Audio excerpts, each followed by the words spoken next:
Gilgit, Baltistan, Muzaffarabad. Means these are the things that we should not discuss. Means it gives a pale face to India. Gilgit, Baltistan, and Muzaffarabad. So Kashmir used to be a princely state when Britishers were here, and the king of the Kashmir was highly generous and lovable to Kashmiri people. Means I am saying this not because I have read in the book. No, it's an era of social media. So if there is era of social media, then generally people go and speak to the people in Jammu and Kashmir. So I have personally seen that during election or something, people talking to old people. Old people means who were there in kind of 1947 independence era. So I saw one very old person, and he happened to be classmate of Hari Singh. He is older than 100 years, very old person. Then he talks about Hari Singh. He is a Muslim person of Kashmir, and he is literally abusing the current kind of government. Means prior to 370 article withdrawal, there were government, right, in the Jammu and Kashmir. He is literally abusing those government, whatever the local government, and he is praising a lot as far as the kind of the head of Kashmir region as Hari Singh. He said that those people that took care of everyone, irrespective of religion and who belongs to what religion. Hari Singh was kind of a head of Kashmir, and he was in everyone's heart. This is what that old person was telling.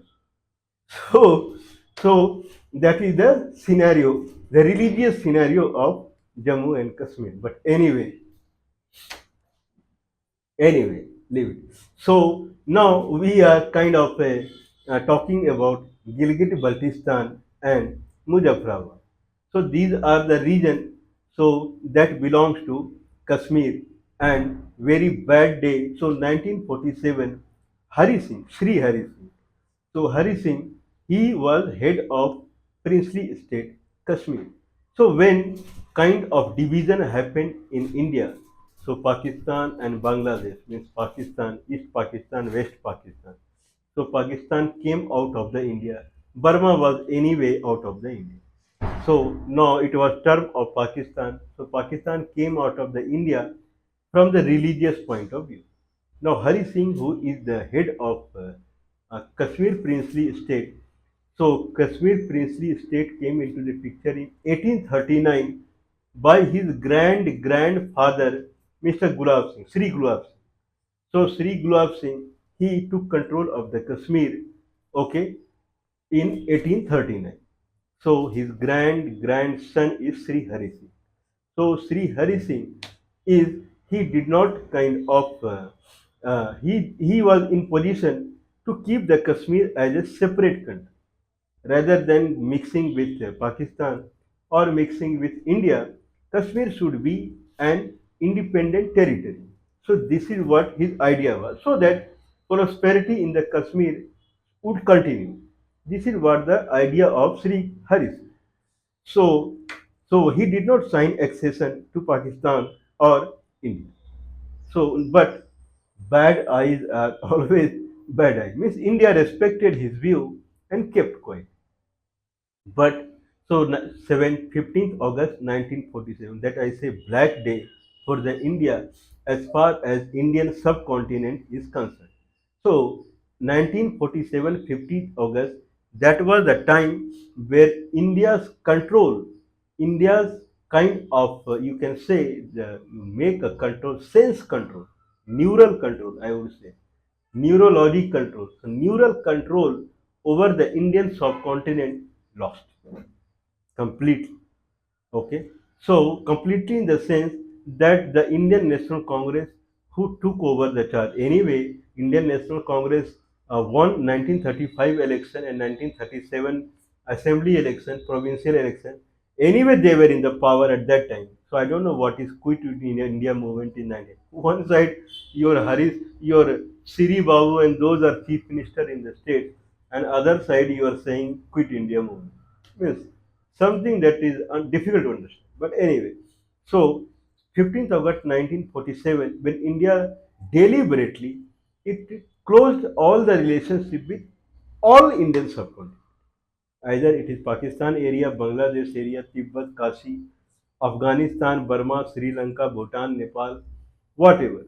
It completely kind of it hold itself in a particular region, that is India, and kept relationship with the European and American countries. So that is the new concept that came 15th August 1947. If that is the case, then anyone would attack.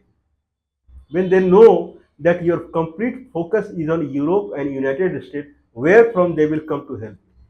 So anyone would do what happened on 22nd October 1947. 22nd October 1947. There is a major in the army. There is a major in the army of Hari Singh, Sri Hari Singh, in the Gilgit region. That is also called Northern Iraq. Northern Iraq. So there is a in Hari Singh, or Hari Singh is a kind of a head of a country. So Hari Singh, that region head, Northern Iraq head, that is one Britisher, and his name is William Brown.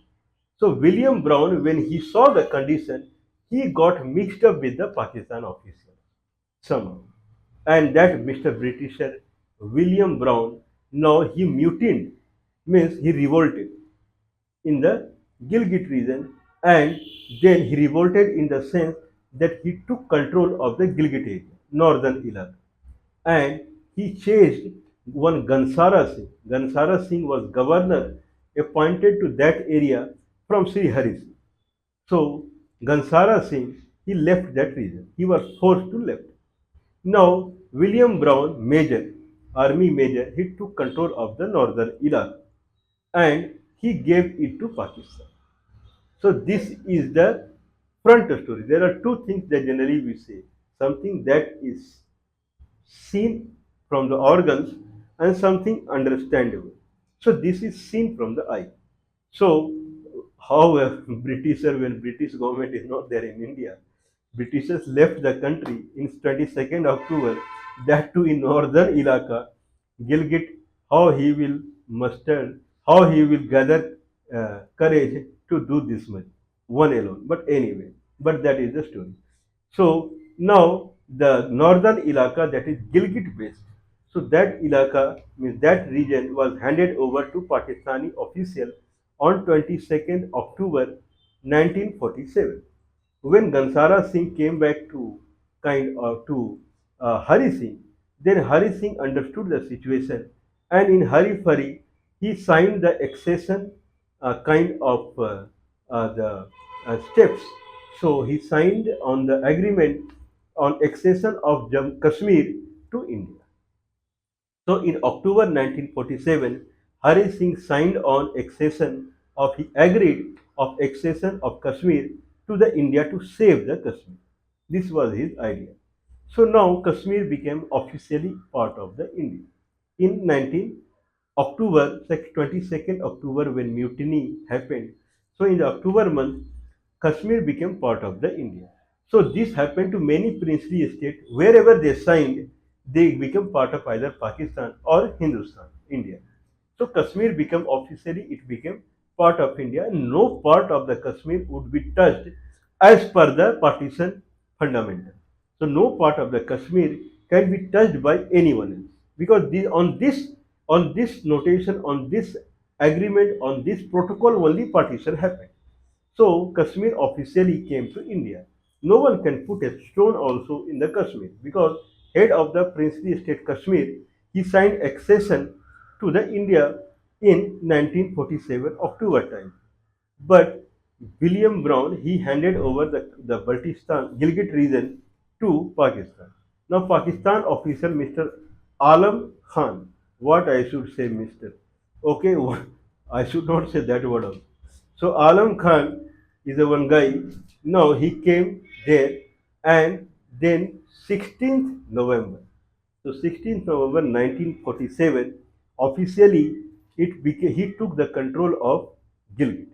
So Gilgit, Pakistan official 22nd October mutiny happened, and 16th November 1947 Alam Khan he came to Gilgit to take the control. The biggest surprise is that local people, they did not participated in the rebellion. They are aloof, they are separate. Now Alam Khan is literally abusing the local people and asking them to come to the rebellion because they are not part of the rebellion. But they are said that they want to remain with the Pakistan. This is what implicitly it is being said. But people did not come in the front from their out of their houses, out of their home. It was mutiny, it was rebellion only in the army and in the Pakistani army or Hari Singh army. Otherwise, general people they did not have to do anything with the rebellion. That is the concept. Now, Alam Khan became head of that region or what? Now, it is November time frame and Pakistan army is inside the Gilgit. Now, in January time frame, so when accession happened to India, Indian army entered into Kashmir. So now inside the Kashmir, Indian army is available. Now, but Pakistan army is strongly available in Gilgit side. So in January, I believe 1st January or January to 1948, rather than chasing Pakistan army out of the Jammu Kashmir, Indian National Congress, the government, went to United Nations. Can you believe this? Your enemy is inside your territory. Your enemy is inside your territory. Your army is inside Kashmir. Rather than giving order to your army to chase them away from your region, you are going to United Nations. This is Indian National Congress. They, from themselves, they went to United Nations and their one council was formed in the January time frame later. And then what council did, that we will talk later. Now Pakistan army, when they saw that Indian government went to United Nations, their morale became high. Obviously, right? Anyone's morale will become high when they see important enemy, not important enemy, important enemy. Okay, I should not say more words to it. When your enemy is important, then what you do? They start marching toward Baltistan, from Gilgit to Baltistan. They captured Baltistan. They started marching towards Skardu. They captured Skardu. South, they captured Muzaffarabad. Then they marched toward Kargil. They were marching toward Leh and Ladakh. Their morale is high. Rather than fighting with them, you are in United Nations. Can you believe this? Till May, they had captured Muzaffarabad, Skardu, Baltistan, Gilgit, and everything. 72,000 square kilometer Pakistan army captured by May. 72,000 square kilometer. It would be bigger to few states in India like Haryana, Punjab, or Goa, and most of the state in northeast. It would be bigger than that. That area Pakistan army captured, and those are highly precious areas. Okay, like if you see the Gilgit Baltistan, it falls in the way to Karakoram highway. Gilgit Baltistan touches Badkhashan region of Afghanistan. That region that region is a narrow region and it touches Central Asia. Okay, like uh, Tajikistan, Uzbekistan, and Turkmenistan. Very important. And this side, the Kashi region, or now Xinjiang region. That much Gilgit Baltistan carry the importance. So Karakoram highway from Lahore or from Islamabad, it passes through Gilgit Baltistan and then it enters into Kashi region. Very important here. That area is a junction point where you can see Kashi region and you can see Central Asia, you can see Afghanistan, and anyway you see the the Pakistani area. Everything. I mean say Kashmir area, theoretically. So this is highly, that's why Pakistan or China, whatever, those were interested in that area. That was had to be captured. Okay. Now, by now, the United Nations Council, what was made, it gave a report and it ordered or it suggested Pakistan to vacate the Kashmir as per the rule and regulation of the partition. If princely state king is saying that he wants to remain with India, then you cannot enter there. Otherwise, Indian army can also enter in the Pakistan region like Bhawarpur and those areas. So Pakistan had to vacate Kashmir as per the rule and regulation. This is what the order they released. And they asked Indian government to reduce the army in Jammu and Kashmir region. So this is the order came. But by that time, Pakistan had captured 72,000 square kilometers. Okay, even though order came from United Nations, what Pakistan did, it did not proceed further. That's it. But those area what they had captured, they took it out. Their army remained there, and happily, Indian government was happy that Pakistan army did not proceed. That was the intention of the UNO, and they declared that line a line of control happily. And now they are saying this is new line of control. Pakistan is not saying this is new line of control. They are saying full Kashmir is ours. But Indian government is saying this is line of control. Durand line between India and Afghanistan at the Britishers time. Now between Pakistan and Afghanistan, that Durand line came down and it became LOC now. So that region became a kind of a northern area. Earlier it was northern Iraq. Now it became northern area, and it was briefly it was administered through Muzaffarabad region. So Muzaffarabad is called POK and that is called Gilgit Baltistan. So south is Muzaffarabad. So for 1 year it was controlled through Muzaffarabad region, and in 1949 it was handed over to Pakistan, where Karachi was the capital of the Pakistan, not the Islamabad.